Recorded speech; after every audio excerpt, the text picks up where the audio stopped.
Now, you know the tall bloke who occasionally steps in and sings or gives you a bit of a chat? His name is Ashley Bland, and it's his turn to speak now. Apparently he's speaking on sustainability, and that's about the information I have. So step up here, now that we've properly introduced you, and I will leave the podium in your capable hands. Thank you, Sally. Thank you. That's great. You just continue on, pick up my paper. Right. There you go. Right. Thank you. Right, well, it's fantastic to be up here. I grew up not far from here, up on a hill, the other side of the range there, really, get home, very sort of cold kind of place. But I grew up on a farm, and I've always, since that time, been looking and watching nature. And even in the various jobs I've had in mining industry and music and ships and all over the place, I keep coming back to that sustainability sort of drive and ultimately ending up here as the sustainability manager at the Flannery Centre. And I keep coming back to one thing which we've talked about today a lot, like why aren't people getting this? It just seems so obvious. We've got all these great ideas, like, well, what's going on here, guys? So that's really... you know, my talk today is kind of where I'm at the moment on that particular question. Why isn't everybody already doing this? I practiced this talk on my wife, poor thing, and she said, oh, look, that's great, Ash, but what was your point? So I thought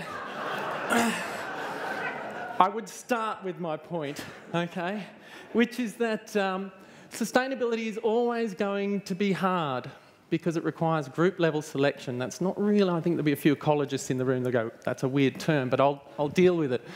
Individuals may or may not be wired to deal with that. And I'll talk a little bit about population diversity and how that's the key to our success and also undermines our failures. Finally, that sustainability programs must work at the level of values and beliefs to overcome instinctual behaviour.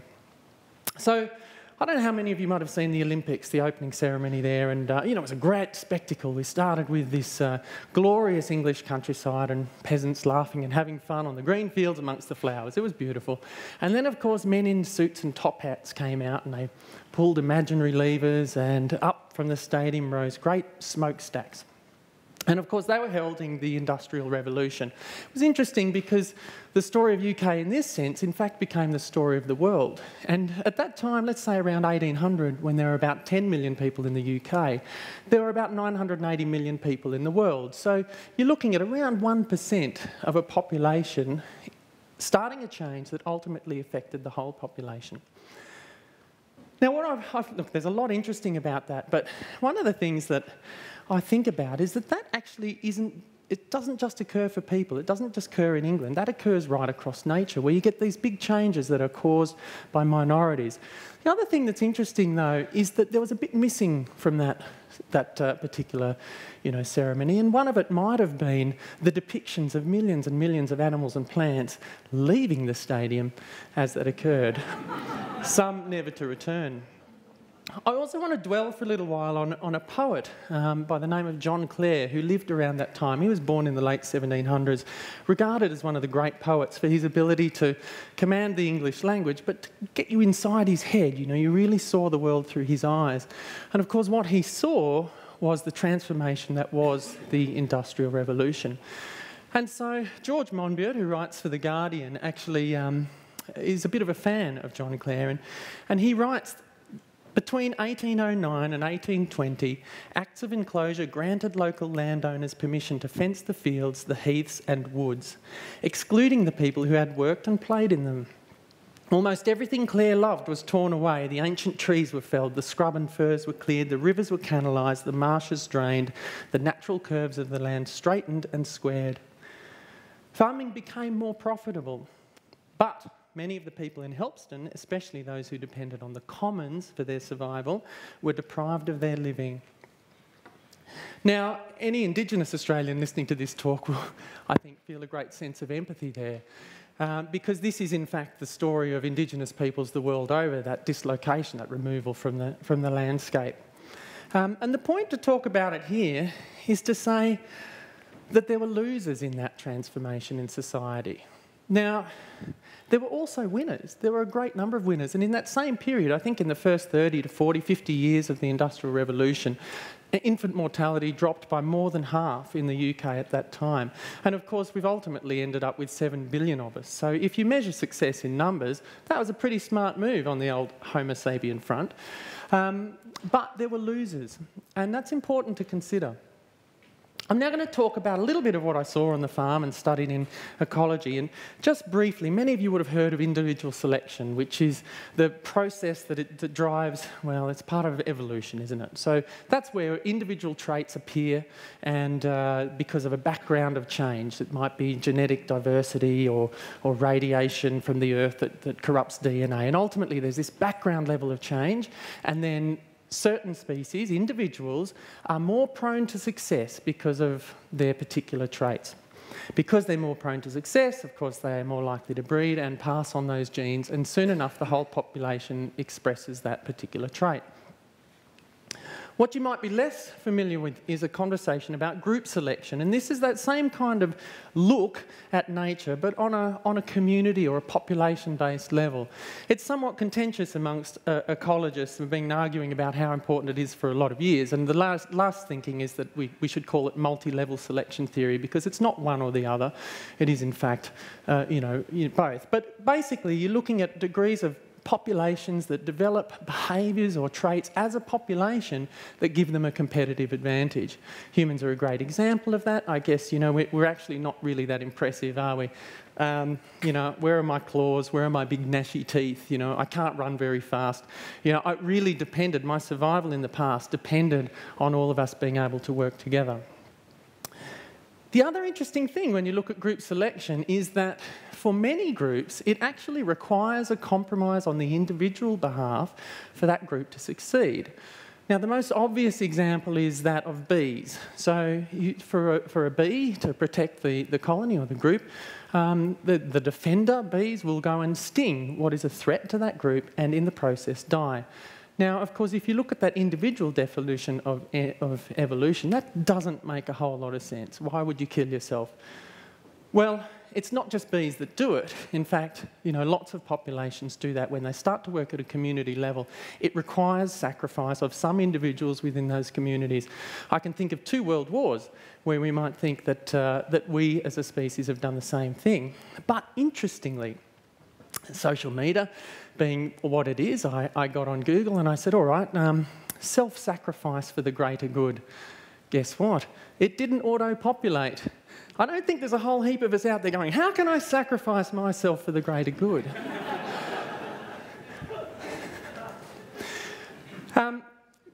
That has bearing, and we'll come back to that a little bit later on. The other ecological principle that I want to talk about is succession.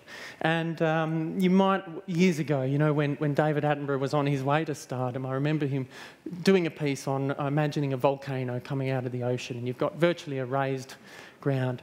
It's very hard for life to exist on that. But life, being tenacious and persistent as it is, does start. And you start with, it might be lichens or algae or bacteria. And what you need to know is that these organisms, when they come in, actually change the conditions at that particular spot. So what happens, the lichen comes in and that traps a little bit more water, which allows the seed that blows in to actually germinate. It germinates, it drops some leaves, that adds a bit more soil, if you like. You start to see these processes beginning, and then, a taller plant grows, that cools the ground, it drops seeds, it changes the pH, and each time a new species comes in, it changes the environment and creates conditions that allow other plants and animals to come in. And that process tends towards more complicated systems. So we start with 1 or 2 plants and we end up with a rainforest. But not always. And sometimes that system can become much more simple. And as Brian Walker said, sometimes you can have state changes where things become more simple. And also we have weeds. Now you might have been aware, if you're in this sort of country, at the breaking of the drought, there was an enormous amount of capeweed and Patterson's curse that took off everywhere. Well, what was interesting to watch with that is that, you know, the hard, dry, barren ground was fertile field for these two particular weeds. They got going. They sent down deep tap roots. They have a lot of biomass very quickly, which breaks down and then creates more fertility so other plants can become competitive in that space. And so, as to my observation, after 2 or 3 years, those plants had changed their conditions so much that they lost their competitive advantage in that situation, and the fields then turned back to grasslands largely, with no spraying and no intervention. It's a really important point, I think, because what it's showing is that at some point, very many species that become weeds become victims of their own success. And I don't know if the metaphor is obvious enough, but you've got to wonder whether we are becoming victims of our own success. And in fact, on a planetary scale, are we a weed? Okay, so where I guess I'd like to go with this talk now is to ask, there's a little bit awkwardness around success and the definition of what makes us successful and what is good and winning and all that kind of thing. But at that individual level, that's what we're programmed to do.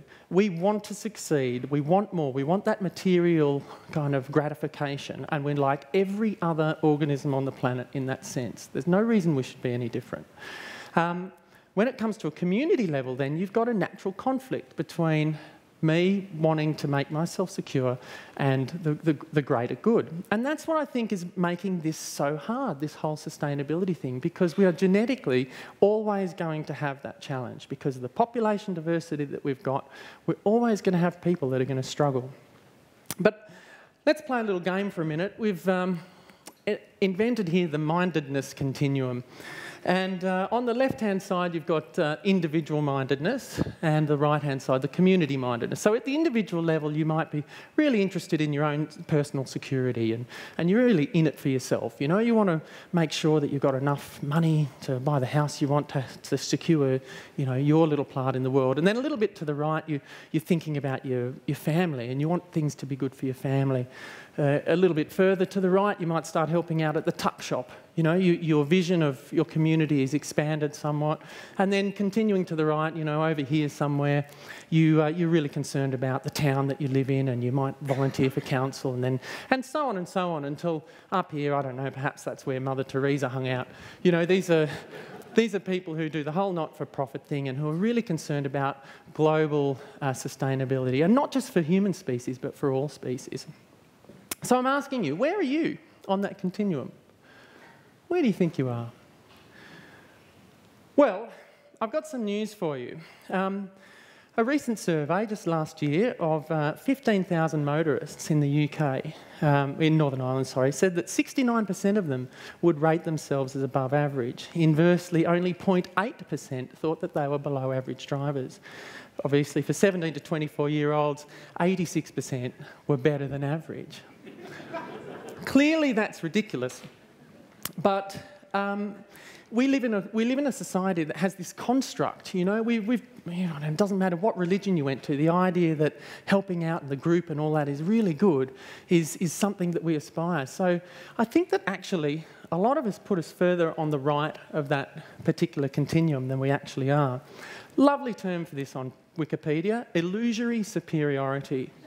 It's a well-known concept discussed in circles, saying that humans tend to overestimate abilities and underestimate our faults.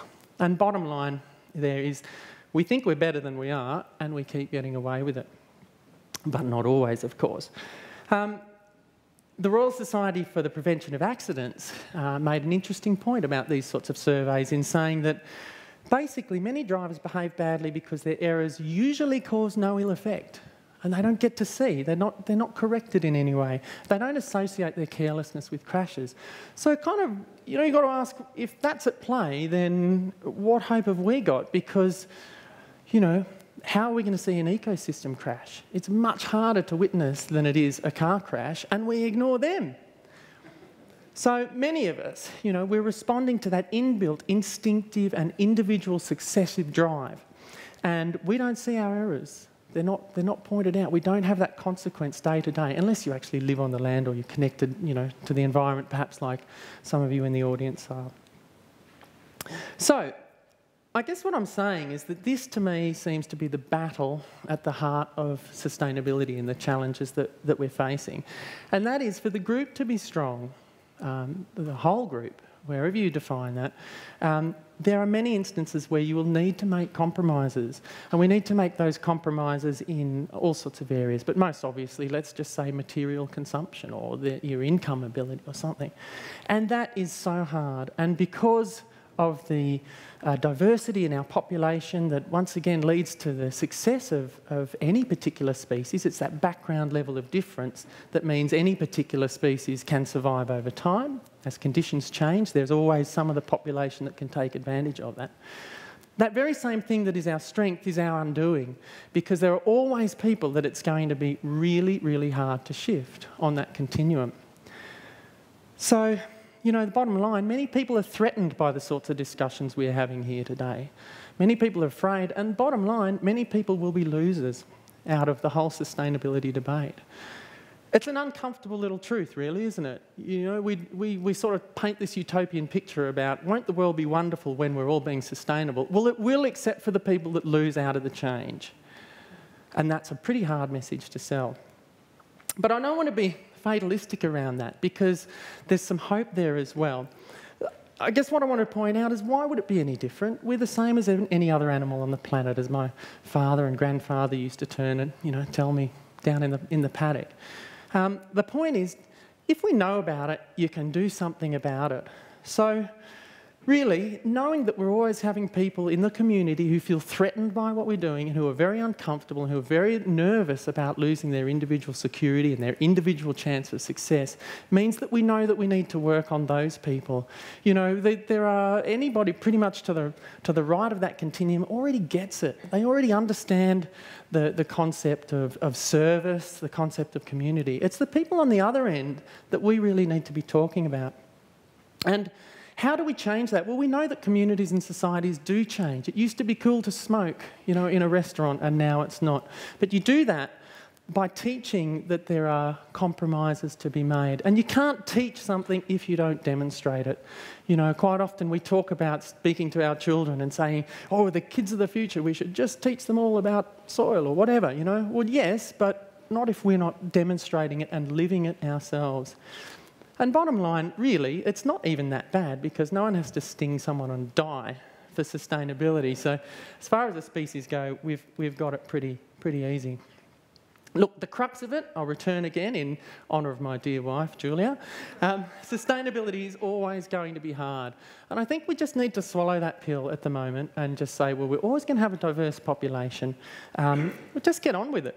We don't need to be down about that, but not, just all my colleagues and that, some of us just go, oh, why is it so hard? Well, if we just accept it, then we can move on.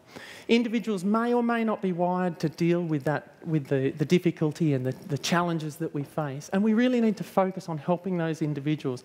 The way we do that is by talking at the level of values and beliefs. And in fact, we really could have filled the whole 18 minutes with a conversation about that. How do you speak to somebody at their core value level and their belief value level? I think that really is where we'll see change in sustainability that we want. I've got 24 seconds left, but I'm actually going to take 2 minutes because we've been running early all day, and Sally will help that. So I'm just going to tell a little story, a little reflection that I was thinking about the other day. If you ever doubted that humans are in fact at the centre of the sustainability challenge, and more than that, this is at the centre of the sustainability challenge, I was reflecting the other day and thinking, imagine if computers were in fact a gift from aliens. So just up on the other side of the moon somewhere, there's a little outpost of little green creatures, and they just went, let's plop this in and see what happens. I think about that, and I think about the meeting that they would have had and the discussion that they would have had and said, isn't this great? We'll give them computers. That means they can do all this work so quickly. We can take the load off. This is going to be great. This society is going to go nuts now. We were given the greatest ever opportunity, I think, in history to do less. The greatest ever opportunity in history to pull back, to achieve all sorts of things without the work, without being tied to the sorts of systems that we built. And what have we done with it? That's my question. Thank you.